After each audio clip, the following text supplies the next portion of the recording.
मेरी बेटी बहुत सुंदर थी, इसलिए उसके बहुत अच्छे अच्छे रिश्ते आते थे, मगर वो हर रिश्ते से मना कर देती कि मैं शादी किसी अपाहिज इंसान से ही करूँगी और मैं मरने से पहले अपनी बेटी की शादी करना चाहती थी। मैं उसकी ये बात नहीं मान सकती थी, मगर उसकी ज़िद थी कि शादी करूँगी तो अपाहिज लड़के से।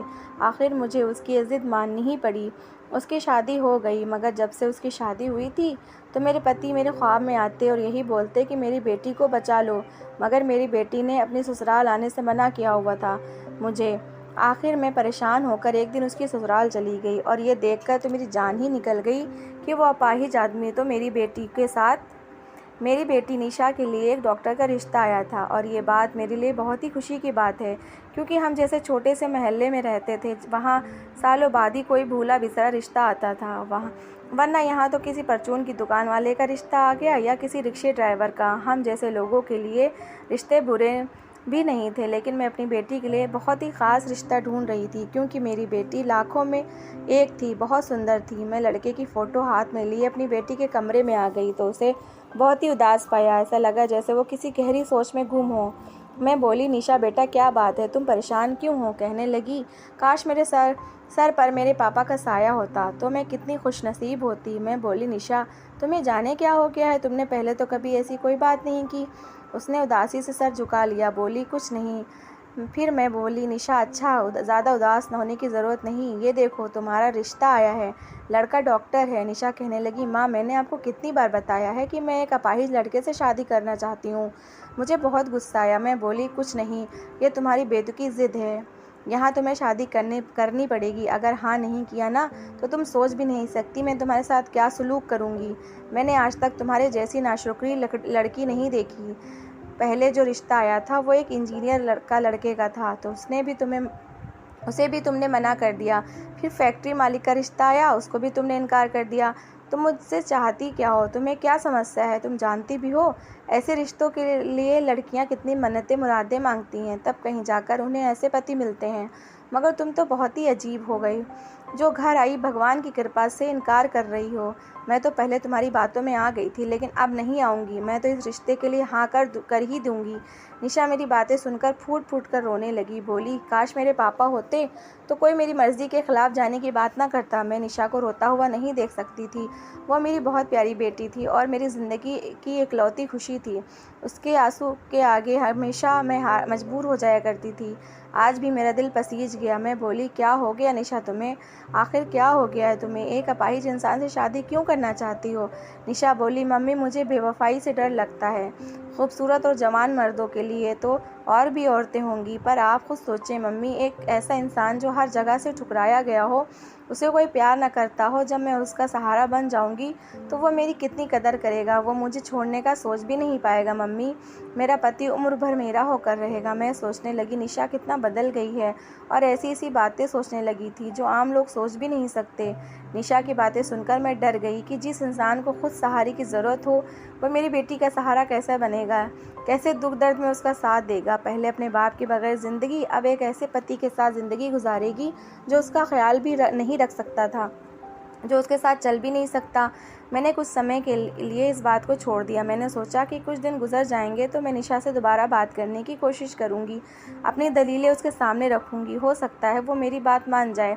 इस काम के लिए मैंने निशा को 2-3 दिन का समय दिया था कि अच्छे से सोच समझ ले, तभी कोई फ़ैसला करे। इस बात को 3-4 दिन गुजर चुके थे। इस बारे में मैं निशा से बात करना चाहती थी, लेकिन इससे पहले ही शायद कुछ और ही मंजूर था। चौथे दिन सुबह से ही मेरी तबीयत ख़राब थी। बार बार मेरा दिल घबरा रहा था, ठंडे ठंडे पसीने भी आ रहे थे। मैंने दिल में सोचा कि निशा को कह दूं कि मुझे किसी डॉक्टर के पास लेकर चले, मगर फिर ख्याल आया कि मेरी बच्ची तो बहुत नाजुक है, वो मेरी तकलीफ़ और परेशानी देखकर घबरा जाएगी, इसलिए मैं खुद ही सारी तकलीफ़ें सहती रही। तभी मेरे बाजू में दर्द होने लगा और बाजू से होता हुआ सीने तक जा पहुंचा। अचानक मेरी आंखों के सामने अंधेरा छाने लगा और मेरे कानों में साएं साएं होने लगी। जब मेरी आंखें खुली तो मैंने खुद को नलियों और अलग अलग तरीके की मशीनों में जकड़े हुए पाया था। एक बार फिर से मेरी आंखों के सामने अंधेरा हो गया। अगली बार जब मुझे होश आया तो मुझे बहुत दर्द महसूस हो रहा था। दर्द के मारे मैं कराहने लगी। एक नर्स भागकर मेरे पास आई। उसने मुझे दर्द का इंजेक्शन लगा दिया। तब मैं बोली, मेरी बेटी निशा कहाँ है? मैं अभी आपकी बेटी को बुलाती हूँ। थोड़ी देर बाद निशा मेरे पास आ गई। वो मेरी हालत देखकर रोती जा रही थी। फिर कहने लगी, आप इतनी तकलीफ़ में थीं और आपने मुझे बताया भी नहीं, सब कुछ अकेले ही बर्दाश्त करती रहीं। मम्मी, आपने ऐसा क्यों किया? आपको इतना बड़ा हार्ट अटैक हुआ है कि आपकी जान भी जा सकती थी। मम्मी, आप मुझे किसके सहारे छोड़कर जाने वाली थी? मुझे निशा की तकलीफ़ बर्दाश्त नहीं हो रही थी। मैंने उसे दिलासा देने के लिए अपने हाथ उठाना चाहे, लेकिन कमज़ोरी इतनी थी कि हाथ भी नहीं उठे और ना ही बोला जा रहा था। नर्स ने मुझे आराम करने को कहा। मैं चुपचाप लेट गई। निशा को भी नर्स बाहर ले गई। अब मैं खुद से ही सवाल पूछ रही थी जो थोड़ी देर पहले निशा ने पूछे थे, कि मेरे अलावा उसका इस दुनिया में कोई नहीं था। ये तो भगवान की कृपा थी कि उसने मुझे अपनी कृपा से दोबारा ज़िंदगी दी थी। अब मैंने सोच लिया था कि जैसे ही मैं ठीक होकर जाऊंगी तो मैं डॉक्टर के माँ बाप को बुलाकर ये रिश्ता पक्का कर दूंगी। कुछ दिनों बाद मुझे हॉस्पिटल से छुट्टी मिल गई थी। डॉक्टर ने बहुत ज़्यादा ध्यान रखने को बोला था और ये भी कहा था कि आप जितनी जल्दी हो सके अपनी ओपन हार्ट सर्जरी करवा लें। मगर मेरी सोच अभी इन चीज़ों की तरफ नहीं जा रही थी। मैं अपनी बेटी का घर बसा हुआ देखना चाहती थी। मुझे घर आए हुए पूरे 2 दिन हो चुके थे। निशा ने मेरी इतनी सेवा की कि मैं उसके लिए हरदम दुआएं मांगा करती थी। एक दिन मैंने निशा का हाथ पकड़ लिया और कहा, निशा, अगर मैं तुमसे कोई चीज़ मांगूं तो दोगी? उसकी आंखें भीग गईं और बोली, मम्मी, अगर आप मुझसे मेरी जान भी मांगे तो मैं आपको देने से मना नहीं करूँगी। मैं बोली, निशा, तुम्हारे लिए जो डॉक्टर का रिश्ता आया था तुम उसके लिए हाँ कर दो। वो बहुत ही अच्छे लोग हैं, लड़का भी पढ़ा लिखा है। मैं चाहती हूँ कि तुम्हारी शादी उस डॉक्टर से हो जाए और जल्द से जल्द तुम्हारा घर बस जाए। मैं तुम्हें यूँ बेसहारा छोड़कर मरना नहीं चाहती। मेरी बात सुनकर निशा के माथे पर बल पड़ गए थे। बोली, मम्मी, मैं आपसे सिर्फ एक चीज़ मांगी है। मुझे अपने होने वाले पति से कोई मतलब नहीं। मैं तो बस यही चाहती हूँ कि मेरा पति लंगड़ा हो। क्या आप मेरी इतनी सी ख्वाहिश भी पूरी नहीं कर सकती? वैसे हर वक्त मेरी मोहब्बत का दम भरती रहती हैं। मैं बोली, निशा, तुम्हारी फरमाइश और ख्वाहिश बेतुकी है। मैं अपनी इतनी खूबसूरत इकलौती बेटी की शादी एक अपाहिज इंसान के साथ नहीं कर सकती। मेरी बात सुनकर निशा बोली, चाहे आपकी बेटी ज़िंदगी भर कुंवारी ही रह जाए। निशा की ज़िद देखकर मैं काँप गई। निशा में उसके पापा की ज़िद झलकती थी। उसके पापा भी वैसे ही ज़िद्दी थे कि निशा की तरह। निशा की ज़िद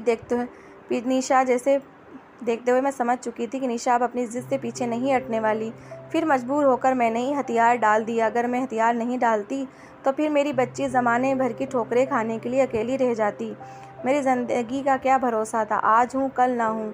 मैंने रिश्ते करवाने वाली औरत को बुलवाया और उससे कहा कि किसी अपाहिज लड़के का रिश्ता लाए। वो बोली, अरे बहन, पागल हुई हो क्या? इतनी खूबसूरत बेटी का रिश्ता अपाहिज लड़के के साथ करोगी? मैंने कहा, बस ये समझ लो, मैं मजबूर हूँ। वो औरत बोली, हाँ बहन, मैं समझ सकती हूँ कि आजकल की लड़कियाँ जो ना करवाए वो कम है। उस औरत की बात सुनकर निशा को पता चला कि मैंने उसकी बात मान ली है और उस रिश्ते वाली औरत से कह दिया कि किसी अपाहिज लड़के का रिश्ता ढूंढे। तो निशा बहुत ज़्यादा खुश हो गई।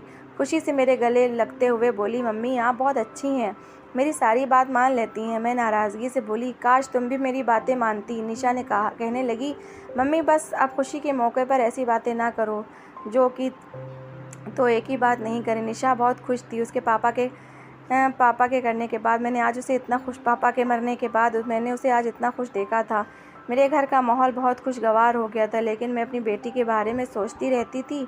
पता नहीं आगे उसके साथ क्या होगा। मैं रिश्ता कराने वाली का इंतज़ार कर रही थी। मैं जानती थी कि रिश्ता ढूंढने में कुछ समय तो लगेगा, लेकिन मेरी उम्मीद के उलट रिश्ता जल्दी मिल गया। तीसरे और चौथे दिन ही वो हमारे घर आ गई।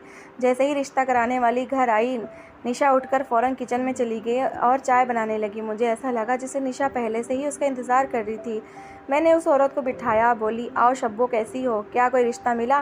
वो बोली, मैंने तो दीदी आपको न जाने कितने रिश्ते दिखाए, लेकिन आपको इतने अच्छे अच्छे रिश्ते पसंद नहीं आए। फिर मैंने आपके कहने के मुताबिक आपकी मर्ज़ी का लड़का ढूंढ दिया है। लड़के की खासियत क्या बताऊं? बस लड़का लंगड़ा है, इससे ज़्यादा इसमें कोई नई बात नहीं। शब्बों की बात सुनते ही निशा बोली, आंटी, हमें और कुछ नहीं चाहिए। मुझे तो लड़के की तस्वीर भी नहीं देखनी, बस मुझे इतना ही चाहिए कि लड़का अपाहिज होना चाहिए और वो मुझे मिल गया। निशा सारी बातें खुशी खुशी खुद ही किए जा रही थी। इससे पहले वो शब्बो कोई भी रिश्ता लेकर आती तो निशा पास भी नहीं फटकती थी, लेकिन आज कैसे खुशी उसके चेहरे से टपकी पड़ रही थी। मैंने पूछा, शब्बो लड़का क्या करता है? शब्बो बोली, एक लंगड़ा लड़का क्या कर सकता है? अपने बाप की परचून की दुकान पर जाकर बैठ जाता है। इसके अलावा उनका घर भी छोटी सी गली में है और बहुत पुराना बना हुआ है। बस किसी तरह अपनी ज़िंदगी गाड़ी को खींच रहे हैं। उस लड़के के बारे में मैंने आपको सब कुछ साफ साफ बता दिया है बाबा, अब आगे आपकी मर्ज़ी। लड़के के हालात सुनकर मैं थोड़ा चिंतित हो गई थी। मैंने कहा, शब्बो तुम कोई दूसरा लड़का ढूंढो, भले ही लड़का लंगड़ा हो लेकिन अच्छे खाते पीते घर का हो। मैं अपनी बेटी की शादी इतने गरीब घर में नहीं कर सकती। मेरी बात सुनकर निशा बोली, नहीं नहीं आंटी, मेरे लिए दूसरा रिश्ता ढूंढने की कोई ज़रूरत नहीं। आप इसी लड़के से मेरी शादी करवा दें। आप कल ही उन लोगों को यहाँ बुलाकर बात पक्की कर दें। मैंने गुस्से से निशा को डांटा। लड़कों का कोई काल नहीं पड़ा, हम कोई दूसरा लड़का देख लेंगे। मेरी बात सुनकर निशा बोली, नहीं मम्मी, जो रिश्ता आ गया सो आ गया, आप इसी रिश्ते को ओके कर दें। मजबूर होकर मैंने शब्बों से कह दिया कि कल उस लड़के वालों को यहाँ पर बुला लो। मैंने सोचा था जब लड़के वाले आएंगे तो कुछ ना कुछ कमी निकाल कर मैं मना कर दूंगी, लेकिन जब अगले दिन लड़के वाले आए तो मैं उन लोगों को देखकर चौंक गई। वो तो गरीबी की हालात से बहुत जूझ रहे थे। बोलने चालने के अंदाज से भी गरीबीपन झलक रहा था। मैंने निशा से कहा, अभी सोच लो, तुम्हारे पास अभी टाइम है। लेकिन निशा नहीं मानी। उसकी आंखों पर पता नहीं कौन सी पट्टी बंधी हुई थी। उसने कहा, मुझे ये रिश्ता पसंद है, आप भी इन लोगों को हाँ कर दें। अब मुझे समझ आया था कि माँ बाप अपनी औलाद के सामने कैसे मजबूर हो जाते हैं। कुछ दिनों से मेरी तबीयत ख़राब रहने लगी थी। सीने में हल्का हल्का दर्द रहने लगा था। मुझे तो अब वो ऐसा लगने लगा कि जैसे ये दर्द मेरी जान ही लेकर छोड़ेगा। बस इसी डर के चलते मैंने इस शादी के लिए हाँ कर दी। लड़के वाले गरीब तो थे ही, इसलिए कहने लगे कि शादी बहुत ही सादगी से करेंगे, ना आप अपनी तरफ से दहेज का इंतज़ाम करें और ना हम अपनी तरफ से कुछ कर पाएंगे। मैंने कभी सोचा भी नहीं था मैं अपनी लाडली इकलौती बेटी की शादी ऐसे करूंगी। दिल पर एक भारी बोझ था। एक तो मेरी बेटी मुझे छोड़कर जा रही थी, ऊपर से रिश्ता भी मुझे बिल्कुल पसंद नहीं था। 8 दिन के बाद शादी थी। शादी का इंतज़ाम तो कोई करना ही नहीं था। बस जैसे तैसे करके ये दिन निकल गए और फिर निशा की शादी हो गई। निशा अपने ससुराल चली गई। मैं अपने दिल को समझाती रह गई। निशा की जुदाई मुझसे बर्दाश्त नहीं हो रही थी, लेकिन दिल को समझाया कि ये दुनिया का दस्तूर है, बेटियां तो पराया धन होती हैं, एक न एक दिन अपने माँ बाप को छोड़कर चली ही जाती हैं। पूरी रात मैं निशा की खुशियों की दुआएं मांगती रही। सुबह उठते ही मैंने सबसे पहले नाश्ता बनाया और पैक करके निशा की ससुराल चली गई। ये हमारे यहाँ का रिवाज होता है कि दुल्हन के मायके से नाश्ता जाता है और ये रस्म पूरी करनी थी। निशा की ससुराल पहुँच गई और वहाँ के हालात देखकर मेरे दिल को धक्का सा लगा। उन लोगों की हालत तो बहुत ही ख़राब थी। टूटा फूटा 2 कमरों का मकान था। घर में साफ़ सफाई भी नहीं थी और उसकी सास भी बहुत ही अजीब थी। मुझे देखकर उसने इंसानियत के नाते भी न कहा कि बैठ जाओ, उल्टा मुंह बनाकर कहने लगी, बहन जी, हम गरीब लोग हैं, रोज़ रोज़ मेहमान अफोर्ड नहीं कर सकते। अगर आप रोज़ रोज़ हमारे घर आएंगी तो सोच लेना परेशानी आपकी बेटी को ही होगी। निशा पास ही खड़ी थी, अपनी सास की बातें सुन रही थी, लेकिन वो कुछ भी नहीं बोली। मैं बोली कि मैं तो नाश्ता पहुंचाने आई थी, ये रस्म होती है ना, इसलिए। अच्छा, अब मैं चलती हूँ। जब मैं जाने लगी तो निशा मेरे गले लग गई। उसकी आंखों में आंसू थे। बोली, मम्मी, मैं आपकी अच्छी बेटी साबित नहीं हुई, मैंने आपको बहुत दुख दिए हैं। मैंने निशा की आंखों से आंसू साफ किए और कहा, निशा, मुझे तुमसे कोई शिकायत नहीं, बस तुम अपने घर में खुश रहो, भगवान तुम्हारा नसीब अच्छा करे। निशा, अपना ध्यान रखना। और ये कहकर मैं घर वापस आ गई। मैंने निशा के सामने खुद को बहुत हौसला दिया था। अपने आंसू को कैसे रोका था ये मैं ही जानती थी, लेकिन घर आकर मैं खुद पर कंट्रोल नहीं कर पाई और फूट फूट कर रोने लगी। मेरी बेटी ने खुद ही अपने पैरों पर कुल्हाड़ी मारी थी और इसमें मैं अब कुछ नहीं कर सकती थी। निशा के बिना घर सूना सूना लगता था। कभी कभी मोहल्ले की औरतें आ जाया करती थी तो मन थोड़ा बहल जाता था। मैं निशा के ख्यालों में गुम थी, तभी दरवाजे पर हल्की सी दस्तक हुई और दरवाज़ा खोलकर निशा अंदर आ गई। निशा को देखकर मैं खुशी से फूल नहीं समाई। मैंने जल्दी से आगे बढ़कर उसे गले लगा लिया। वो भी मुझसे लिपट गई। खुशी से चीखते हुए बोली, मम्मी, आपकी बहुत याद आ रही थी, इसलिए आपसे मिलने चली आई। मैंने कहा, निशा, मुझे भी तुम्हारी बहुत याद आ रही थी, लेकिन मैं तुम्हारी सास की वजह से तुम्हारे घर नहीं आना चाहती थी। निशा बोली, आपने बहुत अच्छा किया जो आप नहीं आई, क्योंकि मेरी सास बहुत अजीब औरत है, उसे मेहमान अपने घर में बिल्कुल पसंद नहीं। हालांकि मेहमान तो भगवान का रूप होते हैं, लेकिन पता नहीं मेरी सास को मेहमान क्यों नहीं पसंद। मेरी सास तो मेरे साथ भी अच्छी नहीं थी, लेकिन अब धीरे धीरे ठीक हो रही हैं। निशा के चेहरे से खुशी झलक रही थी। मैं निशा के चेहरे को पढ़ने की कोशिश कर रही थी। निशा जो कुछ कह रही है वो सच है या झूठ, मगर उसके चेहरे पे मुझे उसकी खुशी सच्ची मालूम पड़ रही थी। हम दोनों माँ बेटी बहुत देर तक बैठे बातें करते रहे। फिर निशा बोली, मम्मी, मुझे आपसे शाही पनीर बनाना सीखना है। मेरे पति अंकुर को बहुत पसंद है। हम दोनों माँ बेटी किचन में आ गए। मैं उसे शाही पनीर बनाना बता रही थी और साथ ही मैंने पूरे तरीके से निशा का जायज़ा लिया। लेकिन मुझे निशा की खुशी सच्ची ही मालूम पड़ी। फिर मैंने सुख का सांस लिया जो भी हो, निशा अपनी ससुराल में बस खुश रहे। हम दोनों माँ बेटी ने शाम को खाना खाया और कुछ शाही पनीर निशा डिब्बे में पैक करके अंकुर के लिए भी ले गई। मैं रात में सोई हुई थी कि सपना आया। पति रो रहे हैं और कह रहे हैं, हमारी बेटी निशा को बचा लो। मैं एकदम हड़बड़ाकर उठ गई थी। आखिर निशा के पापा ऐसा क्यों बोल रहे थे? अब तो मैं निशा की तरफ से इत्मीनान में थी कि मुझे निशा के पापा फिर से सपने में दिखाई दिए तो मैं बहुत बेचैन हो गई। अगले दिन मैंने सोचा क्यों ना खुद अपनी आंखों से चलकर देख लूं कि निशा अपने ससुराल में कैसी रहती है। और मैं बिना बताए ही निशा की ससुराल पहुंच गई, लेकिन ये देखकर दंग रह गई कि दरवाजे पर बड़ा सा ताला लटक रहा था। मुझे बहुत ज़्यादा चिंता होने लगी। लकड़ी का पुराना गेट था, कहीं कहीं से टूटा हुआ था। दरवाजे के छेद से मैंने झाँक कर देखा तो अंदर ऐसा लगा जैसे भूतों का डेरा हो। वहाँ किसी के भी रहने के आसार नज़र नहीं आ रहे थे। मैं बहुत ज़्यादा घबरा गई। मैंने आस पड़ोस में मालूम किया तो उन लोगों ने ऐसी बात बताई तो ये सब सुनकर मैं और भी ज़्यादा परेशान हो गई। उन लोगों ने बताया ये घर तो न जाने कब से खाली पड़ा है। कुछ समय पहले कुछ लोग यहाँ रहने लगे थे, अपने बेटी की शादी करने आए थे और शादी के फ़ौरन बाद वहाँ से चले गए। ए भगवान, पता नहीं मेरी बेटी किन लोगों में फंस गई है। मैं गिरते पड़ते घर आई। मुझे कुछ भी समझ नहीं आ रहा था कि क्या करूं। मेरी बच्ची का कुछ पता नहीं था। मैंने ये 2 दिन बहुत ही परेशान रही। एक दिन निशा आ गई। बातों बातों में मैंने उसे कहा, निशा मैं तुम्हारे घर आना चाहती हूँ। मेरी बात सुनकर निशा बोली, नहीं मम्मी, भगवान के लिए ऐसा कुछ भी बिल्कुल भी मत करना। मेरी सास का रवैया मेरे साथ बहुत अच्छा हो गया है। ऐसा ना हो कि आपके आने से वो फिर बिगड़ जाए। मैं आ तो जाती हूँ आपसे मिलने के लिए, आप परेशान क्यों होती हैं? शाम को निशा अपने घर वापस चली गई, लेकिन इस बार जब निशा अपने घर जाने लगी तो मैंने चुपके से निशा का पीछा किया। मैं निशा के घर को देखना चाहती थी कि निशा कहाँ रहती है, लेकिन निशा का रिक्शा एक ऐसी जगह जाकर रुका जिसे देखकर मैं सकते में आ गई। निशा घर के अंदर जा रही थी। मैं भी जल्दी से अपने रिक्शे से उतरी और उसके पीछे पीछे घर में दाखिल हुई। घर क्या था, बहुत ही सुंदर बंगला था। एक औरत निशा को बातें सुनाने लगी। बोली, आ गई महारानी, कोई इनका स्वागत तो करो। मैं उस औरत को देखकर चौंक गई। तभी निशा का पति बीच में आ गया। निशा का हाथ पकड़ते हुए बोला, बस करे मम्मी जी, निशा मेरी मर्जी से गई थी। और सबसे हैरत की बात तो ये थी कि निशा का पति अंकुर लंगड़ा नहीं था। वो तो अपने पैरों से चलकर निशा के पास तक आया था। अच्छा भला स्मार्ट लड़का था। तभी अंकुर की नज़र मुझ पर पड़ गई। वो घबराते हुए बोला, आंटी जी आप यहाँ? निशा ने भी चौंक कर मुझे देखा था। निशा की सास तो मुझे देखते ही गुस्से से पैर पटकती हुई अंदर चली गई थी। निशा मुझे अचानक अपने सामने देखकर बहुत ज़्यादा डर गई थी। वो जल्दी से मेरे पास आई और हाथ जोड़ते हुए बोली, मम्मी मुझे माफ़ कर दें।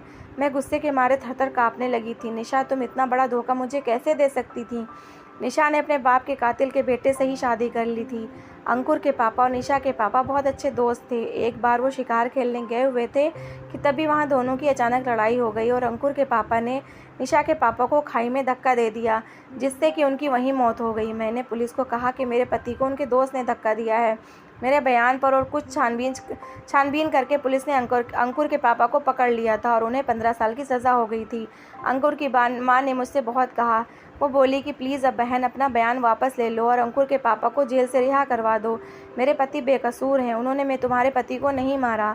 लेकिन मैंने अंकुर के पापा को माफ़ नहीं किया। वो अभी तक जेल में थे और शायद यही वजह थी कि निशा की सास उससे नफरत करती थी। निशा का पति अंकुर बोला, आंटी मैं और निशा आपस में मोहब्बत करते थे। हम दोनों जानते थे कि आप हम दोनों की शादी नहीं होने देंगी, इसलिए निशा ने आपसे ज़िद की कि वो किसी अपाहिज लड़के से शादी करेगी जिससे कि आपको शक ना हो और आप उसके लिए कोई दूसरा लड़का ना ढूंढें। मैं अपने दोस्त की माँ को अपनी माँ बनाकर लेकर गया था आपके घर। आंटी जी हमें माफ़ कर दें। मैंने गुस्से से एक निगाह निशा को देखा और घर आ गई। मैं बहुत गुस्से में थी। मेरा जी चाहा कि निशा से सारे रिश्ते ख़त्म कर लूं, लेकिन फिर जब ठंडे दिमाग से सोचा तो लगा कहीं ना कहीं गलती मेरी भी हो सकती है। निशा के पापा की मौत एक्सीडेंट भी हो सकती है, क्योंकि उन दोनों की तो इतनी पक्की दोस्ती थी। फिर भला अंकुर के पापा ऐसा क्यों करेंगे?